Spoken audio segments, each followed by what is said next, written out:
Enclenché en février 2019, le Hirak devient de fait un paramètre qui s'impose dans l'équation des différents cercles de réflexion politique. Les intrusions, les manœuvres destinées à le réduire à l'expression d'une grossière manipulation sont en premier lieu, pour les auteurs de cette vaine démarche, contre-productifs.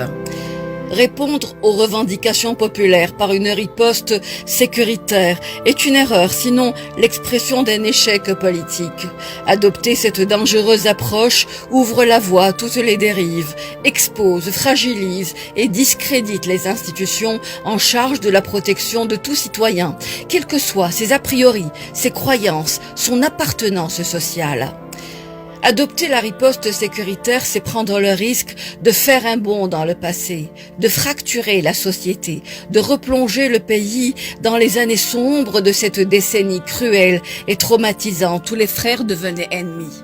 Adopter la riposte sécuritaire, c'est frayer un chemin à l'interventionnisme étranger au nom du fallacieux droit d'ingérence humanitaire. C'est mettre en péril l'existence d'un pays, d'un peuple, d'un État. C'est mettre en péril la souveraineté dont ils sont synonymes.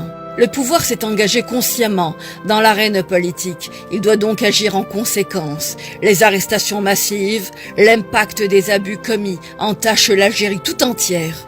Le mode de gouvernance doit s'adapter aux doléances populaires. Le pouvoir doit fermement condamner et exclure l'usage de toute forme de violence, rétablir la confiance par une gestion juste et équitable de la cité. Quand une classe politique dirigeante n'est pas portée par une partie considérable de son peuple, elle doit mettre tout ego de côté, devenir son ombre et vivre à son rythme, transformer son ossature en parcelle, convaincre à coups d'acquis, accepter le rejet et être à l'écoute des gouvernés, de leurs critiques et de leur désapprobation. Les revendications du Hirak sont claires: assainissement total des appareils de l'État, lutte contre la corruption sans distinction aucune, séparation des pouvoirs, indépendance de la justice, ouverture des médias, construction d'une société de droit où tout citoyen est protégé par la force de la loi, une loi sans double standard. Le pouvoir actuel est confronté à un niveau de militantisme politique sans doute beaucoup plus important que le taux